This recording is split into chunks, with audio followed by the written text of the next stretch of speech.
Target APPSC group 2 108 day challenge. So day 68కి అయితే వచ్చేసాం. డే 68 ఏంటి, ఇప్పుడు లాస్ట్ 59 కదా పెట్టామంటే నేను వీడియోస్ పెట్టట్లేదు. కాకపోతే డైలీ షెడ్యూల్ అయితే కంటిన్యూ చేస్తున్నాను. ముఖ్యంగా నోట్స్ ఎక్కువ రాసుకుంటున్నాను అనమాట. AP history and science and technology ఈ రెండు గట్టిగా కూర్చున్నా. So AP history first unit అయిపోయింది. ఫస్ట్ యూనిట్ అంటే శాతవాహనుల దగ్గర నుంచి మనకి తూర్పు చాళుక్యులు, తర్వాత తెలుగు చోళులు ఉన్నారు కదా, అక్కడ వరకు కంప్లీట్ అయిపోయింది. సో రేపు ఎల్లుండిలో చెప్తా. సో ఇది సైన్స్ అండ్ టెక్నాలజీలో కూడా ఆల్మోస్ట్ థర్డ్ యూనిట్ అయిపోయింది. ఫోర్త్ యూనిట్ సగం అయిపోయింది అనమాట. పొల్యూషన్ వరకు వచ్చింది. సో ఈరోజు చెప్తా ఏమేమి రాసుకున్నాను అనేది. ఇది ఆల్రెడీ లాస్ట్ వీడియోలో చెప్పాను కదా వీటి గురించి, స్పేస్ టెక్నాలజీ. సో వీటన్నిటి గురించి లాస్ట్ చెప్పాను కాబట్టి ఇవి పెద్దగా చెప్పను. డిఫెన్సు, తర్వాత ఐటీసీ, తర్వాత అణువిద్యుత్తు, ఇవన్నీ కూడా అయిపోయినాయి కాబట్టి ఇంకా సెకండ్ యూనిట్కి వచ్చేద్దాం. సెకండ్ యూనిట్లో మనకి ఎనర్జీ గురించి ఉంటుంది. సో ఎనర్జీ మేనేజ్మెంట్ ఏంటి, మొత్తం వాటి గురించి ఉంటుంది అనమాట. సో పవర్ సప్లై ఎలా వస్తుంది మనకి, ఎన్ని రకాల పవర్ సప్లైలు ఉన్నాయి, సో వీటి గురించి ఉంటుంది అనమాట. సో ఇంధన వనరులు, energy management second unit.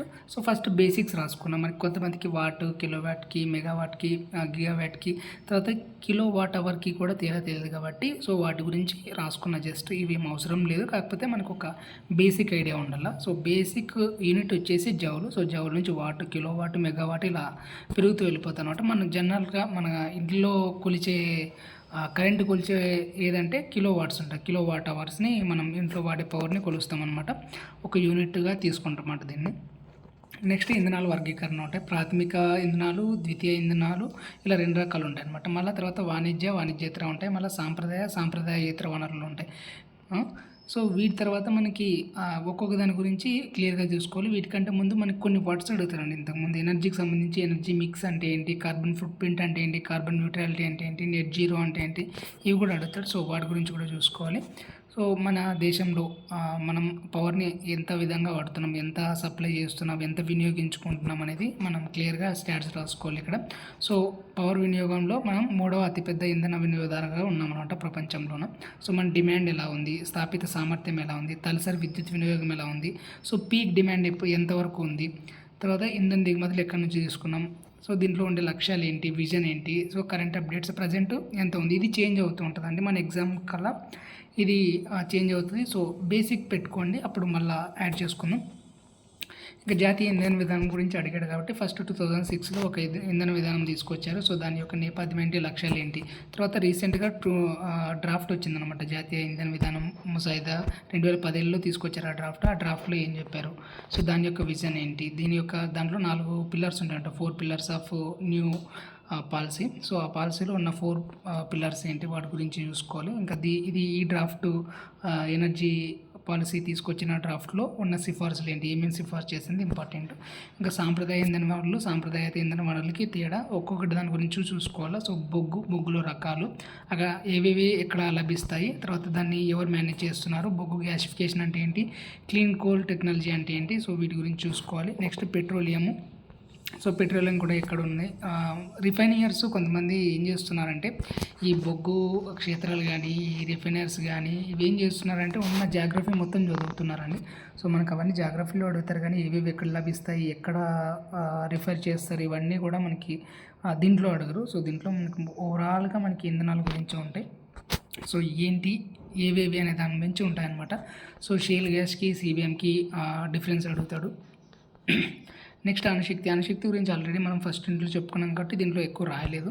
Next మనకి పునరుత్పత్తి ఇంధనాలు వెరీ వెరీ ఇంపార్టెంట్. సో సౌరశక్తి ఎలా ఉత్పత్తి అవుతుంది, మన భారతదేశ సిచ్యువేషన్ ఏంటి, దానికి ఇస్తున్న పథకాలు ఏంటి, వీటిలో రూఫ్టాప్ సోలార్లు అంటే ఏంటి, సోలార్ పార్కులు అంటే ఏవి, రీసెంట్గా వచ్చిన సోలార్ పార్కులు ఏవి, తర్వాత పవనశక్తి, జల విద్యుత్తు, తర్వాత జీవద్రవ్య శక్తి, జీవ ఇంధనాలు, వీటన్నిటి గురించి ఒక బేసిక్స్ తెలుసుకోవాలండి ఫస్ట్.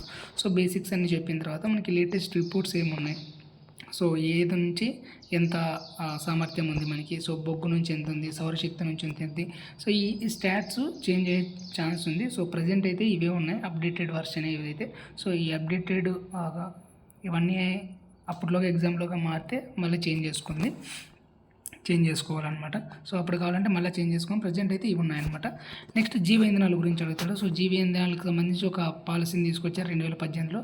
సో దాంట్లో యొక్క లక్ష్యాలు ఏంటి, దాంట్లో 2 రకాలుగా విభజించారన్నమాట జీవ ఇంధనాల్ని. అవి ఏంటి, సో దీనికి సంబంధించిన ముడి పదార్థాలు ఏంటి, ఈ ఇంట్లో రకాలు ఏంటి, తరాలు ఏంటి, ఇథనాల్ బ్లెండింగ్ అంటే ఏంటి, డీజిల్ ప్రోగ్రామ్ ఏంటి, సో వీటన్నిటి గురించి చూసుకోవాలి. నెక్స్ట్ మనకి భారత్ స్టేజ్ నామ్స్ ఉంటాయన్నమాట. సో భారత్ స్టేజ్ నామ్స్ మనం యూరోప్ నుంచి తీసుకొచ్చాం. So Bharat stage norms present BS1 నుంచి BS6 వరకు ఎలా చేంజ్ అయింది, తర్వాత BS4కి BS6కి మధ్య తేడా ఏంటి, వీటి వల్ల ప్రయోజనాలు ఏంటి. Next hydrogen very very important. So hydrogen రకాలు ఎక్కువ అడుగుతారండి. సో హైడ్రోజన్లో రకాలు చూసుకోవాలి. సో హైడ్రోజన్ ఎలా తయారు చేస్తారో చూసుకోవాలి. ఫ్యూయల్ సెల్స్ అంటే ఏంటి, హైడ్రోజన్ని ఎక్కడ నిల్వ చేస్తారు, దాని యొక్క వినియోగాలు ఏంటి. సో మన గ్రీన్ హైడ్రోజన్ మిషన్ తీసుకొచ్చారు, అది వెరీ వెరీ ఇంపార్టెంట్. దాని యొక్క లక్ష్యాలు వెరీ వెరీ ఇంపార్టెంట్ అండి. నెక్స్ట్ కొన్ని యాక్ట్స్ వచ్చాయి, ఎనర్జీ కన్జర్వేషన్ యాక్ట్స్ అని, తర్వాత BE అని, ప్యాడ్ స్కీమ్ అని. సో వీటి గురించి బేసిక్స్ తెలుసుకోవాలి. Star rating, energy editing, LED కార్యక్రమాలు, సో వీటి గురించి. నెక్స్ట్ విద్యుత్ రంగం గురించి కూడా మనం ఆల్రెడీ జాగ్రఫీలో చెప్పుకున్నాం, కానీ అడిగే ఛాన్స్ ఉందని పెట్టాను అనమాట ఇవన్నీ. సారీ. సో ఇవన్నీ బేసిక్ పథకాలు అనమాట. సో పథకాలు ఇంపార్టెంట్ సంస్థలు. సో ఇవన్నీ చదువుకుంటే మనకి సెకండ్ యూనిట్ కంప్లీట్ అయిపోతుంది. నెక్స్ట్ థర్డ్ యూనిట్ పర్యావరణ వ్యవస్థ, జీవ వైవిధ్యం. సో పర్యావరణ వ్యవస్థ మనకి ఎకాలజీ ఆవరణ శాస్త్రం ఉంటుంది కదా, సో దాని గురించి. తర్వాత జీవ వైవిధ్యం, బయోడైవర్సిటీ గురించి ఉంటుంది అనమాట. సో దీని బేసిక్స్ తర్వాత ఇవన్నీ ఇంపార్టెంట్ అండి. జీవి, జనాభా, జీవ సమూహం, ఆవరణ వ్యవస్థ, బయోమ్లు, జీవవర్ణం. వీటిని ఒక ఆర్డర్ అడుగుతాడు అనమాట. సో ఆర్డర్ ఏంటి, లాస్ట్ టైం క్వశ్చన్ వచ్చింది. సో ఆర్డర్ ఏంటి అనేది అడుగుతాడు. ఈ ఆర్డర్ని కరెక్ట్గా గుర్తుపెట్టుకోండి. సో ప్రతి దానికి కూడా డెఫినేషన్ ఇంపార్టెంట్ అండి. ప్రతి డెఫినేషన్ కూడా గుర్తుపెట్టుకోండి. ఈ హ్యాబిటేట్ అంటే ఏంటి, ఎకలాజికల్ నీచ్ అంటే ఏంటి, జాతి అంటే ఏంటి, జనాభా అంటే ఏంటి, తర్వాత ఈ సామర్థ్యం, ధారణ సామర్థ్యం, మోయగల సామర్థ్యం 2 రకాలు ఉంటాయి. సో క్యారింగ్ కెపాసిటీ అంటారు అనమాట. సో ఈ 2 చూసుకోండి. నెక్స్ట్ ఆవరణ వ్యవస్థ గురించి కూడా కొంచెం నిర్వచనము, దాని యొక్క బేసిక్స్ చూసుకోవాలి. సో బేసిక్స్ నుంచి కూడా క్వశ్చన్ అడిగే ఛాన్స్ ఉంది. నెక్స్ట్ ఆవరణ వ్యవస్థలో అణగటకాలు ఉంటాయి అనమాట. భౌతిక కారకాలు, మనకి సజీవ కారకాలు, నిర్జీవ కారకాలు, సజీవ కారకాలు 2 ఉంటాయి కదా మనకి. గాలి, నీరు, నేల, ఉష్ణోగ్రత ఇవన్నీ కూడా నిర్జీవం అన్నమాట. సజీవ ఘటకాలు అంటే మనం ఉంటాయి కదా, మనుషులు, పక్షులు, చెట్లు, పురుగులు, ఇవన్నీ కూడా. సో మరి సజీవ ఘటకాలు 3 రకాలు ఉంటారు. ఉత్పత్తిదారులు, వినియోగదారులు, విచ్ఛిన్నకారులు, ఇంకా డైవర్టరీస్. ఈ రెండింటికి కొంచెం తేడా ఉంటుందండి. సో విచ్ఛిన్నకారులకి, వ్యర్థ భక్షకాలకి తేడా ఉంటుంది. 2 ఒకటే అనుకుంటారు, కాకపోతే చిన్న తేడా ఉంటుంది. ఆ తేడా చూసుకోండి. ఆవరణ వ్యవస్థలు రకాలు ఉంటాయండి. సహజ ఆవరణ వ్యవస్థలు, గడ్డి భూములు, ఎడార్లు, కుంటల ఆవరణ వ్యవస్థ, సరస్సులు, ఇవన్నీ కూడా బేసిక్సే, కాకపోతే అడిగే ఛాన్స్ ఉంది. చాలా క్వశ్చన్స్ అనేవి ఈ 3వ చాప్టర్ నుంచి వచ్చాయన్నమాట. సో ఒకసారి బాగా చూసుకోండి ఇవి. సో ఆవరణ వ్యవస్థల తర్వాత ఆవరణ వ్యవస్థ శక్తి ప్రవాహం వెరీ వెరీ ఇంపార్టెంట్. ఆహార వ్యవస్థలో శక్తి ప్రవాహం అనేది ఎలా జరుగుతుంది, ఒకే దిశలో జరుగుతుంది. సో ఆహారపు గొలుసు అంటే ఏంటి, ఆహారపు వల అంటే ఏంటి, 10% సూత్రం ఉంటుంది అనమాట. సో దీన్ని రేమండ్ లిట్మెన్ అనే అతను ప్రతిపాదించారు. సో దీని గురించి కూడా క్వశ్చన్ వస్తుంది. ఇంకా ఆవరణ శాస్త్ర పిరమిడ్లు, ఈ పిరమిడ్లు సంఖ్యా పిరమిడ్, జీవద్రవ్యరాశి పిరమిడ్, శక్తి పిరమిడ్ అని 3 రకాలు ఉంటాయి. సో ఇవి ఎలా ఉంటాయి, దీన్ని బేస్ చేసుకొని వీటిని డివైడ్ చేశారనుకో ఇంపార్టెంట్ అండి. నెక్స్ట్ వీని అనుక్రమం కూడా ఇంపార్టెంట్. సో పైనీర్ జాతులు అంటే ఏంటి, క్లైమాక్స్ కమ్యూనిటీ అంటే ఏంటి, సో అనుక్రమాలు 2 రకాల తేడా ఏంటి. ఇంకా భూ రసాయన వలయాలు వెరీ వెరీ ఇంపార్టెంట్ అండి. మనకి వాటర్ సైకిల్ తెలుసు కదా, జల వలయం, కార్బన్ వలయం, తర్వాత నైట్రోజన్ వలయం, సల్ఫర్ వలయం, ఆక్సిజన్ వలయం. ఈ వలయాలు కూడా వెరీ వెరీ ఇంపార్టెంట్. వీటి గురించి కూడా బాగా చూసుకోండి. నెక్స్ట్ జీవ వైవిధ్యం, బయోడైవర్సిటీ. సో జీవ వైవిధ్యం ఏంటి, దాని యొక్క విలువలు ఏంటి, సో వీటి గురించి చూసుకోవాలి. జస్ట్ బేసిక్స్ ఇవి. జన్యు వైవిధ్య రకాలు అనేవి అడుగుతాయండి. జీవ వైవిధ్య రకాల్లో టైప్స్ జన్యు వైవిధ్యం, జాతుల వైవిధ్యం, ఆవరణ వ్యవస్థ వైవిధ్యం 3 రకాలు ఉంటాయన్నమాట. సో జీవ వైవిధ్యాన్ని కలవడానికి కూడా 3 రకాలు ఉంటాయి. ఆల్ఫా వైవిధ్యం, బీటా వైవిధ్యం, గామా వైవిధ్యం. సో వీటి గురించి కూడా చూసుకోవాలి. ఇంకా జీవ వైవిధ్య హాట్స్పాట్స్ ఉంటాయి. సో హాట్స్పాట్స్ గుర్తించడానికి గల ప్రమాణాలు ప్రపంచంలో జీవ వైవిధ్య హాట్స్పాట్స్లు వేరే ఉన్నాయి. సో మొత్తం 36 ఉంటే వాటిలో మనకి 4 ఇండియాకి సంబంధించి ఉన్నాయి. సో వాటి గురించి చూసుకోవాలి. హిమాలయాను, తర్వాత ఇండో బర్మను, సుండాల్యాండ్, ఇంకా పశ్చిమ కనుమలు ఇవి ఉంటాయన్నమాట. సో వీటిలో ఉండే జాతులేవి, వృక్ష జాతులేవి, జంతు జాతులేవి, వీటి యొక్క ప్రాముఖ్యత ఏంటి, అవి విస్తరించి ఉన్న ప్రదేశాలు ఏంటి, వెరీ వెరీ ఇంపార్టెంట్. ఇవి చూసుకోండి. నెక్స్ట్ జీవ వైవిధ్యాన్ని సంరక్షించడానికి 2 రకాలు ఉంటాయి. ఇన్సిట్యూ సంరక్షణ, ఎక్సిటివ్ సంరక్షణ అంటే అవి ఉన్న చోట్లోనే వాటిని సంరక్షించడం, లేదంటే బయటికి తీసుకొచ్చి సంరక్షించడం 2 రకాలు ఉంటాయన్నమాట. సో దీంట్లో మనకి పార్కులు, బయోస్ఫియర్ రిజర్వ్లు, కమ్యూనిటీ రిజర్వ్లు, కన్జర్వేషన్ రిజర్వ్లు ఇవే ఉంటాయన్నమాట.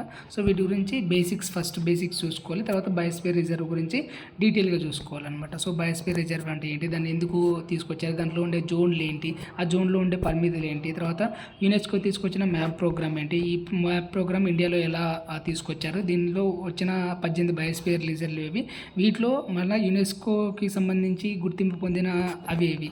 సో యునెస్కోకి పొందినవి సపరేట్ రాసాను 12, తర్వాత మిగతా 6 సపరేట్ రాసాం అనమాట.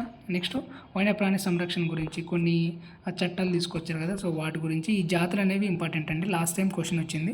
సో ఫ్లాగ్షిప్ జాతులు అంటే ఏంటి, కీస్టోన్ జాతులు అంటే ఏంటి, అంబ్రెల్లా జాతులు, వీటికి తేడా ఏంటి అడుగుతున్నాడు. మనకి ఇంకా IUCNలో రెడ్ బుక్ అనేది ఉంటుంది. సో దాంట్లో కూడా ఈ జాతుల్ని డివైడ్ చేసింటారు అనమాట. సో అంతరించిపోతున్న జాతులు, అంతరించిపోయే అంచునున్న జాతులు, ఇలా రకరకాలుగా డివైడ్ చేశారు. సో వీటి గురించి చూసుకోవాలి. సో IUCN రెడ్ లిస్ట్లో మన ఇండియాకి సంబంధించి ఏవేవి ఉన్నాయి ఒక దాంట్లో ఎగ్జాంపుల్స్తో సహా చూసుకోవాలన్నమాట. సో అంతరించిపోయినవి ఏవి, అంతరించిపోతున్నవి ఏవి, తీవ్ర ప్రమాదంలో ఉన్నవేవి, ఇలా ఒక్కొక్క దానికి ఉదాహరణ చూసుకుంటూ వెళ్ళిపోవాలన్నమాట. నెక్స్ట్ కొన్ని ఇంపార్టెంట్ జాతులు ఉంటాయి. బెంగాల్ టైగర్ కానీ, ఇది మంచు చిరుత కానీ, ఆలివ్ రిడ్లే తాబేళ్ళు కానీ. సో వీటి గురించి చూసుకోవాలి. ఇవి ఏ స్థితిలో ఉన్నాయని అడిగే ఛాన్స్ ఉంది కాబట్టి బాగా చూసుకోండి ఇవి. తర్వాత మనకి ఒప్పందాలు ఉంటాయి అనమాట. కొన్ని కన్వర్షన్ జరుగుతాయి కదా. సో CBT జీవవైవిధ్య సదస్సు ఎప్పుడు జరిగింది, కార్టేజినా సదస్సు, నగోయా ప్రోటోకాలు, రామ్సర్ చిత్రనేల పరిరక్షణ, CMS, సో సైట్స్, సో వీటి గురించి చూసుకోవాలి. ఇంకా ఇవి ఉంటాయండి మనకి UNFCCC, తర్వాత క్యోటో ప్రోటోకాల్, తర్వాత ప్యారిస్ ఒప్పందం, మాంట్రియల్ ప్రోటోకాల్, వియన్నా కన్వెన్షన్, ఇవన్నీ కూడా ఓజోన్ పొరకు సంబంధించి. ఇవన్నీ మనకి 5th యూనిట్లో వస్తాయి మళ్ళీ. సో అక్కడ డీటెయిల్గా చూసుకుందాం. సో ఇక్కడ ఓజోన్కి సంబంధించి అవసరం లేదు, ఇక్కడ మొత్తం జీవవైవిధ్యం గురించి ఉంది కాబట్టి అక్కడ మొత్తం పర్యావరణం గురించి ఉంటుంది అనమాట. సో సస్టైనబుల్ డెవలప్మెంట్, సుస్థిర అభివృద్ధి గురించి చెప్పే టైప్లో అక్కడ తీసుకుందాం అనమాట. సో ఇక్కడ పర్యావరణ చట్టాలు ఏముంటాయి, 72లో ఒకటి వచ్చింది, 80లో ఒకటి వచ్చింది, 86లో పర్యావరణ చట్టం వచ్చింది, జీవవైవిధ్యం చట్టం 2002లో వచ్చింది, తర్వాత అటవీ హక్కుల చట్టం 2006లో వచ్చింది. సో క్యాంపా చట్టం రీసెంట్గా 2016లో వచ్చింది అనమాట. సో వీటి గురించి చూసుకోవాలి. Next project tiger, project elephant, project snow leopard, dolphin, మొసలి, లయన్, చీతా, ఈ ప్రాజెక్టులన్నీ గురించి కూడా బేసిక్ ఐడియా ఉండాలండి. ఇంకా ఏపీకి సంబంధించిన పార్కులు ఇంపార్టెంట్. సో ఏపీ ఎక్కడెక్కడ పార్కులు ఉన్నాయి, ఏ సంరక్షణ కేంద్రాలు ఉన్నాయి, వాటిని చూసుకోవాలి. ఇంకా రీసెంట్గా మనకి గ్రీన్ ఇండియా మిషన్ వచ్చింది, తర్వాత NBAP వచ్చింది, లైఫ్ మిషన్ వచ్చింది, సో మిస్టీ పథకం వచ్చింది, ఇంకా అమృత్ ధరోహర్ అనేది తీసుకొచ్చారు. నెక్స్ట్ నగరవన్ యోజన తీసుకొచ్చారు, ఏక్ పేడ్ మా కిసాన్ నామ్ అని ప్రధానమంత్రి గారు అప్పుడు తీసుకొచ్చారు కదా. సో 2024లోన దాని గురించి ఇంపార్టెంట్. గ్రీన్ క్రెడిట్ ప్రోగ్రామ్ అంటే ఏంటి, అది కూడా ఇంపార్టెంటే. మనకి ఇంటర్నేషనల్ బిగ్ క్యాట్ అలయన్స్ కూడా తీసుకొచ్చారు. ఇంతకుముందు క్వశ్చన్ వచ్చేది అప్పుడు కరెంట్ అఫైర్స్ కాబట్టి, ఇప్పుడు లేటే కాకపోతే దాని గురించి యాడ్ చేసుకోవాలా. సో PM ప్రణామ్ కూడా ఇంపార్టెంట్ అనమాట. ఇది 3rd యూనిట్ కంప్లీట్ అయిపోతుంది. ఇక్కడికి 4th యూనిట్ కూడా డ్రాఫ్ట్ ఉంది నా దగ్గర. సో డీటెయిల్గా నోట్స్ రాలేదు, పక్కన పేపర్లో రాసి పెట్టుకున్నాను అనమాట. సో దాన్ని మళ్ళీ కన్వర్ట్ చేయాలా నోట్స్ లాగా నేను వేరే టూల్స్ యూజ్ చేసి. సో ప్రజెంట్ అయితే హ్యాండ్ రిటన్ నోట్స్ అయితే పక్కన రాసి పెట్టుకున్నా. సో దాన్ని 4th యూనిట్ని 5th యూనిట్ని ఒక 2-3 డేస్లో కంప్లీట్ చేస్తాను. AP హిస్టరీ కూడా ఫస్ట్ యూనిట్ అయిపోయింది, వెరీ సూన్ వచ్చేస్తుంది. Thank you for watching. Tata.